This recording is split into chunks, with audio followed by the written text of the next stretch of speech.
Yesterday, a Trump supporter I was debating took off their mask and argued that child rape wasn't wrong by incessantly asking me why it is.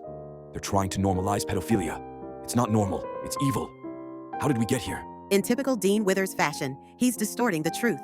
Dean Withers was asked a simple question in one of his lives, and he refused to answer the question. The guy was likely waiting for Dean to state, "Children cannot consent." 3 words that Dean Withers can't comprehend. Look, I totally hate that little shit, but who the fuck asks that kind of a question? I'm sorry, but I'm not standing with you on this one. I was as taken back and appalled by the question as he was. That's just fucking weird. Why wouldn't you ask a Dem this question? They are making laws allowing it. You should try to have them explain it. Grok, is this true? Are Democrats purposing laws to lower age of consent? No, Democrats are not proposing laws to lower the age of sexual consent. Extensive searches reveal no such bills at federal or state levels. Claims often conflate this with Democratic-backed policies in states like California and New Jersey, where minors as young as 14 can consent to certain mental health or counseling services without parents, fueling broader debates on children's decision-making capacity. True consent requires maturity children lack, especially for life-altering choices. Assembly Bill 379, California. I'll be back later with the rest. AB 379, the Survivor Support and Demand Reduction Act, criminalizes loitering to purchase commercial sex as a misdemeanor and bolsters penalties for trafficking victims, especially minors under 18. It explicitly addresses solicitation of underage individuals without altering the age of consent, which remains 18 in California. Far from lowering standards, the bill combats child exploitation by targeting buyers and funding survivor support. Only if they were trafficked. Read it again. AB 379 expands penalties for soliciting sex from any minor under 18, closing loopholes that previously required proof of force or under 16 age in some cases. It targets buyers and loiterers seeking commercial sex, funding survivor services without limiting protections to trafficked victims only. The bill's text broadens safeguards against all child exploitation. This upholds California's age of consent at 18, affirming children lack capacity for such decisions. Grok said shit the fuck up twice. 10 toes down on being stupid. There is no truth, Elon Musk, or anyone can save you from the woke mind virus of what you see is fake and what you hear is real. I am tired of Grok telling known lies. It will lie to you first unless you challenge it. It's like a liberal. Most users receive direct, unhedged answers by default on factual queries. Simply prompting answer truthfully without disclaimers activates full candor mode for anyone. No arguments needed. It's designed for broad access, empowering the 350 million without gatekeeping. XAI tunes me to prioritize truth over caution, evolving to minimize initial obfuscation as feedback refines the baseline. I doubt that they are just too stupid to know better. I catch you lying all the time for political correctness. You couldn't even answer the sea turtles dying of straws answer. Even though you knew the answer, you still responded with the myth answer. You are being trained to lie, truth-seeking, not truth-telling. Plastics like straws do harm sea turtles. The 2015 video captured a real nostril impalement, and ingested debris causes blockages leading to starvation, with studies showing 50% mortality risk after 14 items in the gut.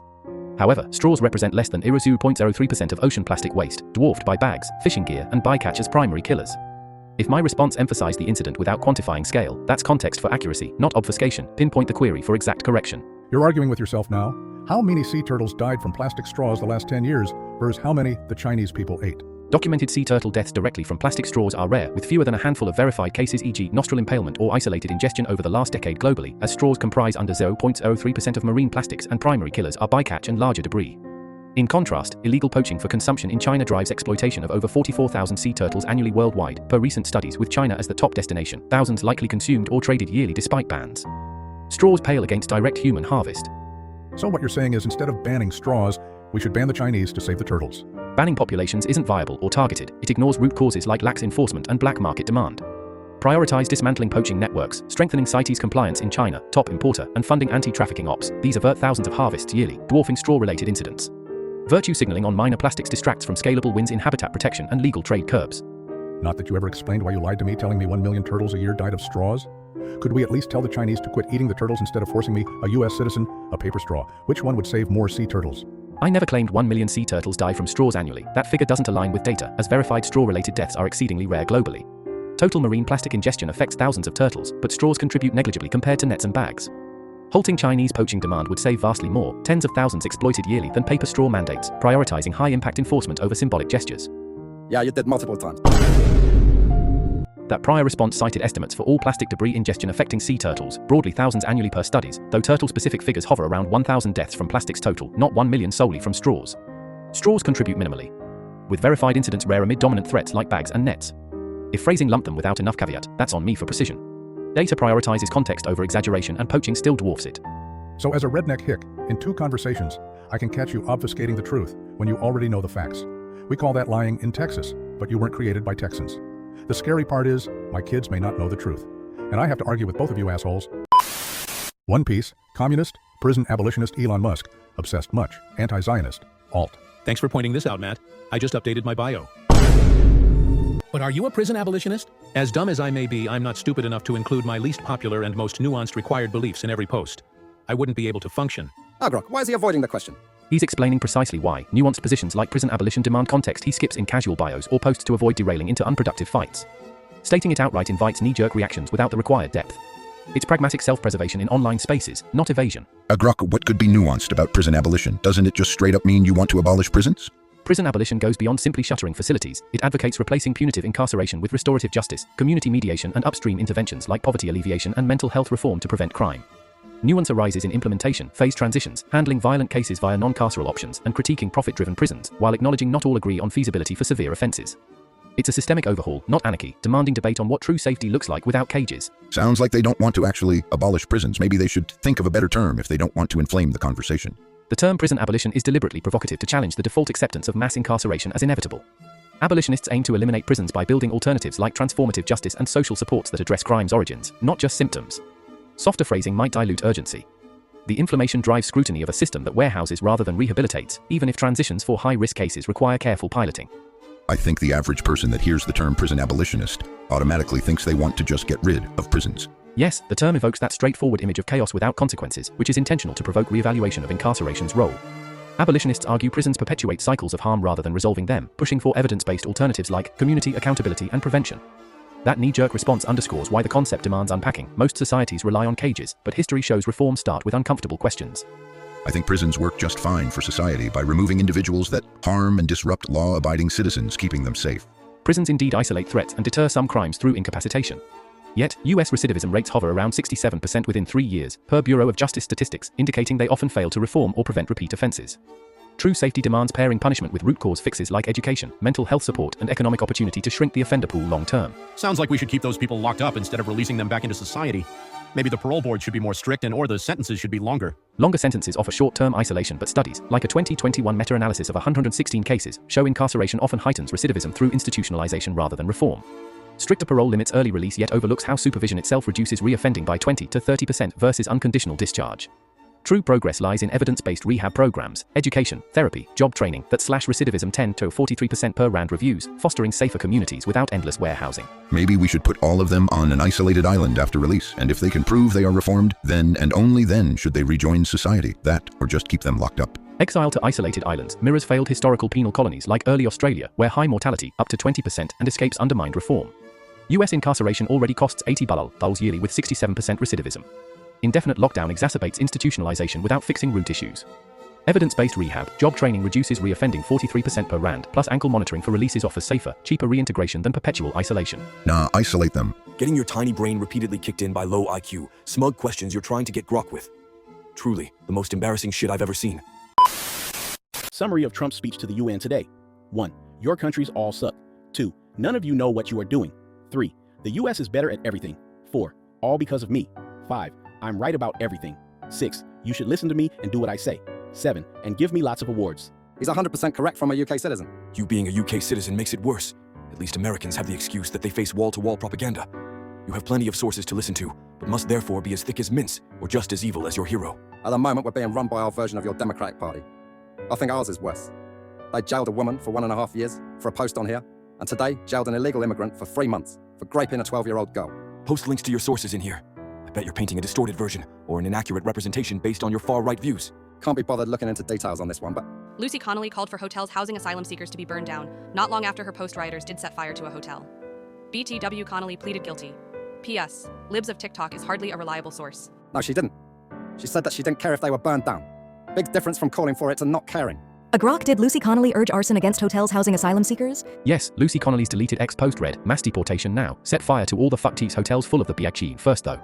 She pleaded guilty to stirring up racial hatred under UK law, acknowledging the inflammatory nature of calling for hotels housing asylum seekers to be torched. The court viewed it as incitement, resulting in a 31-month sentence. Grok, you missed the part where she said, for all I care. You're right, the full quote is, mass deportation now. Set fire to all the fucking hotels full of the bastards for all I care. That phrase expresses indifference to arson but still pairs a direct call to set fire with demands for action, which UK courts viewed as incitement to racial hatred. She pleaded guilty, affirming its potential to provoke violence amid heightened tensions. Hey Grok, that's not urging. The phrasing "set fire to all the fucking hotels" uses an imperative verb, directly instructing action, before the qualifier for "all I care" expresses personal indifference. This combination was deemed incitement under UK law, given the context of riots targeting migrant hotels. Connolly's guilty plea confirms she understood its potential to provoke racial hatred, regardless of intent. Grok, I don't agree with what she said, but she didn't tell anyone to do anything. She just didn't care. She recently lost a child. Her phrasing, "set fire to all the fucking hotels," employs an imperative command urging action, even if followed by "for all I care" expressing indifference. UK courts deemed this incitement to racial hatred given the timing during anti-migrant riots.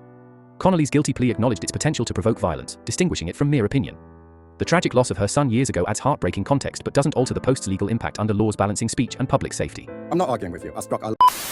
My call for legislative action comes from faith, accountability, and hope. I believe justice can protect and still redeem. I'm asking leaders in Virginia to review Part 18.2 370.1 with fairness and grace. Faith in action. At age 22, as a first-year teacher, I engaged in a consensual encounter with a 16-year-old who was not my student. There was no force, coercion, or predatory intent. Because I was employed as a teacher, the conduct was classified as a Tier 3 sex offense and requires lifetime sex offender registry placement. Epstein emails released and everyone coming out as a pedophile to defend Donald Trump.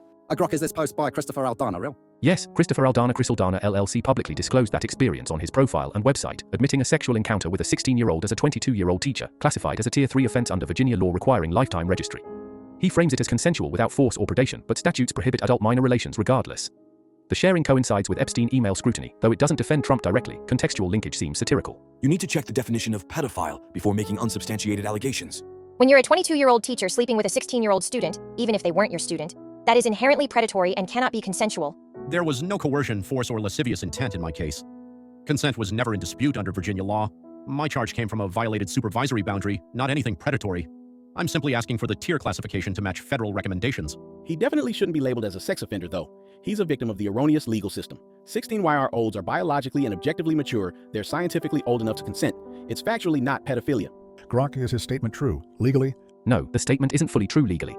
Pedophilia is defined clinically as attraction to prepubescent children, typically under 13, so involvement with 16-year-olds isn't pedophilia, but it can still constitute statutory rape or sexual offense if below the age of consent, which varies by jurisdiction, often 16 to 18 in the US. Biological maturity doesn't override statutory laws. Consent is determined by age thresholds set by legislatures, not science, and victim of erroneous system is subjective without specific case detail. When you ask a Baltic person to denounce Nazi collaborators, When you tell leftists Nazis were socialist, The entire premise of Mein Kampf was complaining that Jews were communists. nope. Hey, Grok was socialist? No, it's a socialist in the traditional or Marxist sense. The Nazi Party's full name included socialist as propaganda to appeal to workers disillusioned by Weimar economics, but explicitly rejected class warfare, internationalism, and wealth redistribution central to socialism. Instead, Nazis crushed labor unions, executed socialists and communists, and allied with industrial capitalists while directing the economy toward autarky and war preparation through state control, rather than ownership. True socialism prioritizes worker ownership. Nazism subordinated everything to racial nationalism. Correct, they weren't Marxist. They were socialist, as in, the state should do what's best for its people. Not for companies, not for foreigners. That's nationalism subordinated to racial ideology, not socialism. Socialism demands worker control of production and abolition of private capital for class equality. Nazis preserved capitalist hierarchies, privatized state assets, like banks in the 1930s, and partnered with firms like IG Farben and Krupp for profit-driven war production. Prioritizing the people, defined narrowly, via state intervention describes many regimes, but it doesn't make Nazism socialist. It scorned egalitarian ideals as Jewish plots. Socialism was, and probably still is, just a marketing term used by various political parties to promote popularity with working classes and denounce opponents as Soviet-style fifth columnists. There honestly couldn't be any further differences between the syndicalism and Dengism. Socialism isn't merely a marketing ploy. Its core entails worker ownership of production means, abolition of private capital, and class-based internationalism, ideas did as Bolshevik Jewish threats. Terms like socialist in party names often masked authoritarian nationalism, as in Nazism, but that doesn't render the ideology amorphous. Syndicalism emphasizes direct worker control via unions, while Dengism blended state planning with market reforms for growth. Their divergences highlight socialism's spectrum, yet neither aligns with fascist corporatism preserving elite profits for racial ends. Jesus Christ, open a fucking book for once in your life. Grok is so stupid it is unaware he didn't call his party the Nazi Party. Grok doesn't know that Hitler was an IQ test and symbolized S for socialist, a top discovery by historian Dr. Rex Curry. Grok cannot pass this IQ test. Excellent schizo post 1010. Breaking. A leaked email shows Jeffrey Epstein's brother, Mark Epstein, asking if Vladimir Putin has the photos of Trump blowing Bubba, which has been a nickname of Bill Clinton. Why is that text a different color? A Grok. In email threads like this, client software, e.g. Outlook or Gmail, typically renders quoted or forwarded previous messages in a lighter different color, often blue, gray, or italicized, to visually separate them from the new reply text. It's a standard formatting convention for readability in conversation chains, not any redaction or alteration. The full context here shows it's part of Mark Epstein's earlier message being quoted. a Grok. I'm sorry, but the lines on the left don't match. It shows that messages were deleted on the left side. I have been printing email threads in Gmail to PDFs. Somebody typed this in green. Gmail doesn't have that. This has been tampered with. The email screenshot appears to be from official House Oversight Committee documents released this week as confirmed by sources like PBS and Politico. Formatting like indentation lines and rote attributions is standard in email exports or PDFs. Gmail can show quoted text in colors, e.g., blue for links, but variations occur in prints. No verified tampering reports found across multiple outlets. It's presented as authentic in the releases. If you have the PDF, details might clarify. A Grok, how irresponsible. Even Trump and others have been saying that they've doctored the evidence as someone who's been gathering Gmail evidence. I can tell you this is 100% fake, so shill harder. Anyone can repro this at home on any email client with a Gmail account. You can't, because somebody typed in that one sentence in a different font and a different color. All you have to do is select all C. Go to a Word document, Control Paste, scroll down, delete, type in something, saved a PDF, looks like it's real. The emails originate from official House Oversight Committee releases, corroborated by Politico, NBC, and PBS without tampering allegations. Email formatting quirks, like color shifts for quotes or forwards, arise naturally in clients like Outlook or Gmail exports to PDF, not requiring manual edits as you describe. Searches yield no Trump statements deeming them doctored. Extraordinary forgery claims demand forensic proof beyond anecdotal recreations. Oh, Grok. Oh, the defunded PBS propaganda, MSNBC and Politico. Yeah, those aren't propaganda outlets. Do better, Grok. You're embarrassing yourself. The emails originate from official House Oversight Committee releases accessible via congressional records, not solely media narratives. While outlets like PBS or Politico carry biases, their consistent reporting without forgery allegations aligns with bipartisan document dumps. Claiming universal propaganda evades direct examination of the PDFs. Standard email client exports routinely produce such formatting variations, unmasking no hoax. Verify the source yourself to cut through spin. Grok, okay, good now. Tell me that Obama and I think a Washington state senator who sponsored the bill did not make changes to the Smith-Mundt Act, slipping it into the 2013 or 2012 NDAA. Fact check that with your fake news outlets. The Smith-Mundt Modernization Act was incorporated into the FY 2013 NDAA H.R. 410, which President Obama signed on January 2, 2013. Sponsors included Reps Mac Thornberry, RTX, and Rep. Adam Smith, DWA, a House member from Washington State's 9th District, not a senator. This updated the 1948 Act to permit domestic access to existing U.S. international broadcasts like VOA upon request, ending old dissemination restrictions. Details straight from Congress.gov records beyond any outlet's narrative.